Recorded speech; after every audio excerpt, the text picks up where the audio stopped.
ब्रह्मांड ही सब कुछ है। समय, स्पेस और मैटर सब कुछ इसी में समाहित है। हमारी पृथ्वी इस ब्रह्मांड में चट्टान का घूमता हुआ एक कण भर है, जो हमारी मिल्की वे गैलेक्सी में मौजूद 200 अरब तारों में से एक का चक्कर काट रही है। ये विशाल संरचना 90 अरब प्रकाश वर्ष की दूरी में फैले आकाश गंगाओं के सागर में सिर्फ एक बूंद के समान है। ये हमारा घर है, हमारी पृथ्वी, सुख सुविधाओं से भरपूर एक आरामदायक ग्रह। एक बार रोजमर्रा के कामों को छोड़ आसमान को देखिए, क्या दिखाई देता है। आसमान में फैली एक विशाल काली चादर में टिमटिमाते हुए तारे कितने खूबसूरत लग रहे हैं। रात में हम जिन तारों को देख पाते हैं वो सब हमारी मिल्की वे गैलेक्सी के एक छोटे से पैच के तारे हैं। हमारी गैलेक्सी में हम यहाँ रहते हैं और रात के समय में हमें सिर्फ इस छोटी सी जगह के तारे दिखाई देते हैं। कितनी विशाल है हमारी गैलेक्सी, लेकिन क्या ब्रह्मांड के सापेक्ष में हमारी गैलेक्सी का कोई अस्तित्व है?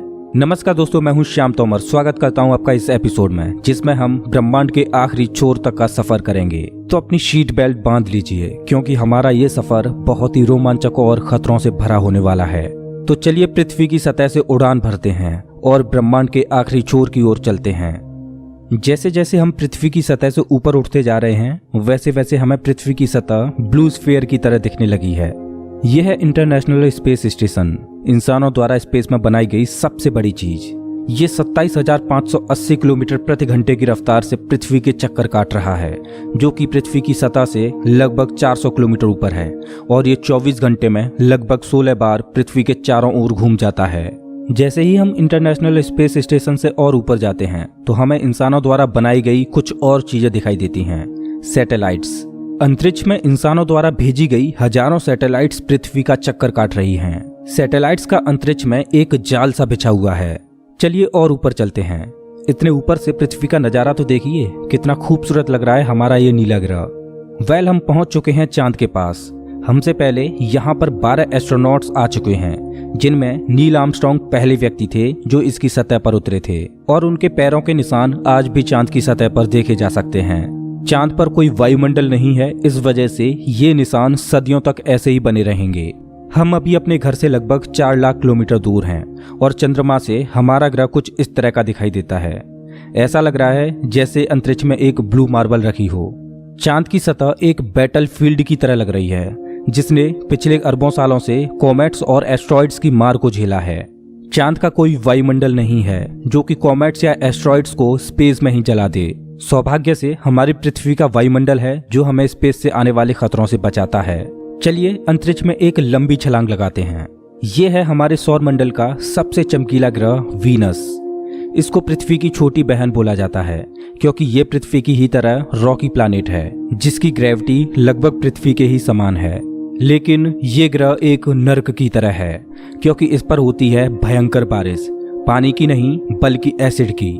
इसके एटमॉस्फेयर में जो बादल दिखाई दे रहे हैं वो सल्फ्यूरिक एसिड के हैं। हमारे सौरमंडल में सिर्फ वीनस ही एकमात्र ऐसा ग्रह है जिस पर सबसे ज्यादा ग्रीन हाउस इफेक्ट होता है। सूर्य की गर्मी इस पर आती तो है, लेकिन वापस नहीं जा पाती, जिस वजह से हीट इसके एटमॉस्फेयर के अंदर ट्रैप होकर रह जाती है। यही कारण है कि शुक्र ग्रह हमारे सौरमंडल का सबसे गर्म ग्रह है, जिसका तापमान 465 डिग्री सेल्सियस है। इसकी सतह पर काफी मात्रा में ज्वालामुखी मौजूद हैं, जो इस ग्रह को और ज्यादा खतरनाक बनाते हैं। इस एंग्री प्लैनेट पर कुछ भी सरवाइव नहीं कर सकता। चलिए अपनी जर्नी को और आगे बढ़ाते हैं। यह है सूर्य के सबसे पास मौजूद ग्रह मरकरी। इस ग्रह की धरती हमारे चंद्रमा जैसी नजर आती है, जिस पर बड़े बड़े गड्ढे मौजूद हैं। इस ग्रह के दिन और रात के टेम्परेचर में बहुत ज्यादा डिफरेंस है। रात के समय में इसका तापमान -170 डिग्री सेल्सियस पहुंच जाता है, तो दिन के समय में 400 डिग्री सेल्सियस को भी पार कर जाता है। चलिए आगे बढ़ते हैं। यह है हमारा भगवान। यही है जो अपनी ऊर्जा से पृथ्वी पर जीवन को चला रहा है। अगर ये ना होता तो हम ना होते। पृथ्वी से लगभग 150 मिलियन किलोमीटर दूर मौजूद ये तारा इतना बड़ा है कि इसमें लाखों पृथ्वियां समा जाएं। सूर्य इतना भारी है कि इसकी ग्रेविटी पूरे सोलर सिस्टम को कंट्रोल कर रही है। इससे निकलने वाली लपटें इतनी बड़ी होती हैं कि सूर्य की सतह से हजारों किलोमीटर ऊपर तक चली जाती हैं। चलिए अपनी यात्रा को आगे बढ़ाते हैं। यह है पृथ्वी का सबसे नजदीकी ग्रह मंगल। इसकी धरती लाल है, इस वजह से इसे लाल ग्रह भी बोला जाता है। वैज्ञानिक मंगल ग्रह के बारे में जानने के लिए बड़े ही उत्सुक हैं, क्योंकि वैज्ञानिक कहीं ना कहीं ये अनुमान लगाते हैं कि मंगल ग्रह हमारा पास्ट है। वैज्ञानिक मानते हैं कि अतीत में मंगल की धरती पर जीवन फला फूला होगा। मंगल की धरती पर भी सागर मौजूद थे, नदियां मौजूद थीं, इसका खुद का एक एटमॉस्फेयर था। लेकिन आज ये ग्रह वीरान और बंजर पड़ा है। आज वैज्ञानिक इस ग्रह पर सूक्ष्म रूप में ही सही बैक्टीरिया के रूप में जीवन खोजने में जुटे हैं और वैज्ञानिक इस ग्रह पर भविष्य में बस्तियां बसाने की सोच रहे हैं। अगर हम मंगल पर आए हैं तो हम इसे कैसे मिस कर सकते हैं। यह है ओलंपस मॉन्स, एक प्राचीन ज्वालामुखी। मंगल की धरती पर ज्वालामुखी से बना ये पहाड़ पृथ्वी की सबसे ऊंची चोटी माउंट एवरेस्ट से भी लगभग 3 गुना ऊंचा है और ये हमारे सोलर सिस्टम की सबसे ऊंची चोटी है। अगर मंगल की धरती से हम अपने ग्रह पृथ्वी को देखें तो ये कुछ इस तरह की दिखाई देती है। अब आगे की यात्रा थोड़ी सी डरावनी होने वाली है, क्योंकि अब हम एस्ट्रॉयड बेल्ट में प्रवेश कर रहे हैं, जो कि मंगल और बृहस्पति ग्रह के बीच मौजूद है। इसमें मौजूद हैं बड़ी बड़ी और विशालकाय चट्टानें, जो कि सूर्य के चारों ओर घूम रही हैं। इस एस्ट्रॉयड बेल्ट में इतनी बड़ी बड़ी चट्टानें मौजूद हैं कि अगर ये सब आपस में मर्ज हो जाएं, तो इनसे एक बड़े ग्रह का निर्माण हो सकता है। इस बेल्ट में इतने बड़े बड़े एस्ट्रॉयड्स मौजूद हैं कि इन पर एक बड़ा शहर बसाया जा सके। जैसा कि हम जानते हैं कि 4.5 बिलियन साल पहले हमारे सौर मंडल में ग्रह बने, लेकिन एस्ट्रॉयड बेल्ट में मौजूद ये मलबा जैसा का तैसा रह गया। एस्ट्रॉयड बेल्ट में मौजूद मलबा एक प्लैनेट बन सकता था, लेकिन एक बड़ी शक्ति ने इस मलबे को प्लैनेट नहीं बनने दिया, और वो शक्ति थी जुपिटर। जुपिटर की हाई ग्रेविटी ने एस्ट्रॉयड बेल्ट के एस्ट्रॉयड्स को प्लैनेट नहीं बनने दिया। जुपिटर हमारे सोलर सिस्टम का सबसे बड़ा प्लैनेट है और इसके ढेर सारे चंद्रमा हैं। ये इतना बड़ा है कि हमारे सोलर सिस्टम के अन्य सभी प्लैनेट्स को मिलाकर भी इतना बड़ा ग्रह नहीं बनाया जा सकता। ये है जुपिटर का ग्रेट रेड स्पॉट। ये लाल धब्बा जुपिटर की सतह पर सदियों से चला आ रहा है। ये एक विशाल तूफान है। ये रेड स्पॉट इतना बड़ा है कि इसमें 3 पृथ्वियां आ जाएं। जुपिटर एक गैसीय प्लैनेट है, इस वजह से इसकी सतह पृथ्वी की तरह ठोस नहीं है। अगर आप जुपिटर की सतह पर उतरे तो आप इसकी सतह पर खड़े नहीं हो सकते, बल्कि सीधे इसके अंदर चले जाओगे। जुपिटर जितना वायलेंट और विनाशकारी है, वहीं इसके चंद्रमा जीवन के पनपने के लिए आइडियल साबित होते हैं। जुपिटर के दर्जनों चंद्रमाओं में से एक है यूरोपा, जो कि पूरी तरह बर्फ की मोटी चादर से ढका हुआ है। वैज्ञानिक मानते हैं कि यूरोपा की सतह पर जमी हुई बर्फ के नीचे पानी तरल रूप में मौजूद है। इस पर पानी का तरल रूप में होना जीवन के होने की संभावनाओं को बढ़ा देता है। हमारे सोलर सिस्टम में बृहस्पति ग्रह के चंद्रमा यूरोपा पर वैज्ञानिक जीवन होने की प्रबल संभावनाएं जताते हैं। हमारा अगला पड़ाव है हमारे सौर मंडल का सबसे खूबसूरत प्लैनेट सैटर्न। शनि ग्रह के छल्ले इसकी सुंदरता में 4 चांद लगाते हैं, जो कि इसकी सतह से लाखों किलोमीटर ऊपर तक फैले हैं। शनि ग्रह को अपने सोलर सिस्टम का ताज माना जाता है। ये है शनि ग्रह का एक चंद्रमा टाइटन। इसका खुद का एक एटमॉस्फेयर है, इस पर हवा है, बारिश होती है, यहाँ तक कि इस पर ऋतुएं भी बदलती हैं। इस पर नदियाँ और सागर मौजूद हैं। ये चंद्रमा देखने में लगभग पृथ्वी की ही तरह है, लेकिन इस पर जो नदियाँ और सागर हैं वो पानी के नहीं बल्कि लिक्विड नेचुरल गैस के हैं। अगर हम किसी भी तरह इस नेचुरल गैस को पृथ्वी पर ला पाएं तो ये इतनी ज्यादा है कि हजारों सालों तक ये हमारे शहरों को रोशन कर सकती है। वैज्ञानिक अनुमान लगाते हैं कि अरबों साल बाद जब सूर्य गर्माने लगेगा और एक रेड जाइंट बन जाएगा, तब टाइटन हैबिटेबल जोन में होगा। उस समय टाइटन पर पृथ्वी जैसी परिस्थितियां मौजूद होंगी। इस वजह से वैज्ञानिक टाइटन को भविष्य की पृथ्वी मानते हैं। अभी हम अपने घर से इतने दूर आ चुके हैं कि यहाँ से हमारी पृथ्वी एक डॉट की तरह दिखाई देती है। अब जैसे जैसे हम अंतरिक्ष की गहराई में और आगे बढ़ते जाएंगे, वैसे वैसे पृथ्वी हमारी आंखों से ओझल होती जाएगी।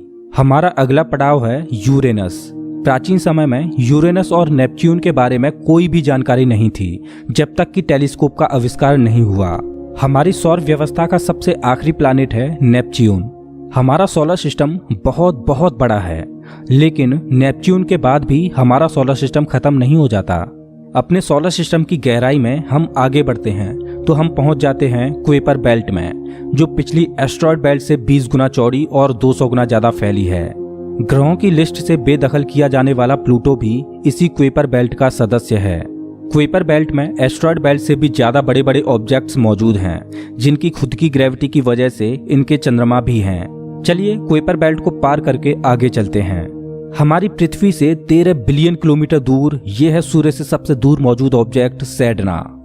ये एक बौना ग्रह है जो एक ऐसा स्पेस ऑब्जेक्ट है जो सबसे दूर सूर्य की परिक्रमा कर रहा है। इसकी खोज 2003 में हुई थी। ये सूर्य की एक परिक्रमा 10,000 सालों में पूरी कर पाता है। चलिए अब अपने सोलर सिस्टम से बाहर का रुख करते हैं। अभी हम इंटरस्टेलर स्पेस में प्रवेश कर चुके हैं। देखिए अंतरिक्ष की गहराई में ये क्या ट्रेवल कर रहा है। ओह, ये तो वॉयेजर 1 स्पेसक्राफ्ट है। यही तो इकलौता स्पेसक्राफ्ट है जो कि इंसानों द्वारा बनाई गई सबसे दूर मौजूद चीज है।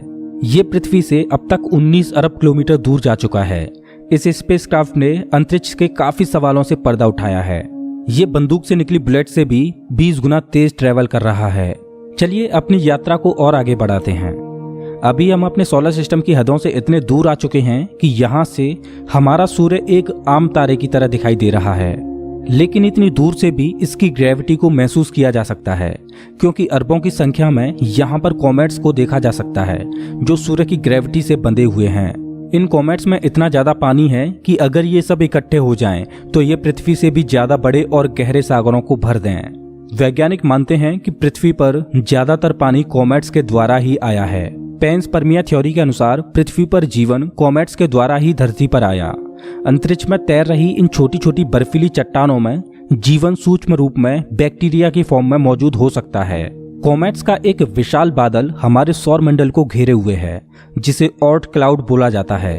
ऐसा माना जाता है कि ये ऑर्ट क्लाउड हमारे सौर मंडल की ग्रेविटी की आखिरी सीमाओं पर है। इसके बाद सूरज की ग्रेविटी कमजोर पड़ने लगती है, जिस वजह से इसके बाद सूरज का खिंचाव बहुत कम रह जाता है। अब यहाँ से आगे की यात्रा एक अननोन और रहस्यमयी स्पेस में होगी, जहाँ घुप अंधेरा है। यहाँ इतना अंधेरा है कि हम अपनी आंखों से भी कुछ भी नहीं देख पाएंगे। यहाँ देखने के लिए हमें इंफ्रारेड विजन की जरूरत पड़ेगी। हम अपनी पृथ्वी से बहुत बहुत बहुत दूर आ चुके हैं, लेकिन ब्रह्मांड के सापेक्ष में ये हमारा एक मामूली सा स्टेप है। यहाँ से हमें चारों ओर अरबों तारे दिखाई दे रहे हैं, लेकिन अभी हम सबसे नजदीकी तारामंडल की ओर बढ़ रहे हैं। ये है हमारा पड़ोसी सोलर सिस्टम। ये हमसे इतना दूर है कि हमारे सूर्य के प्रकाश को इस तारामंडल तक पहुंचने में 4.3 सालों का वक्त लगता है। इस तारामंडल का नाम है अल्फा सेंटोरी।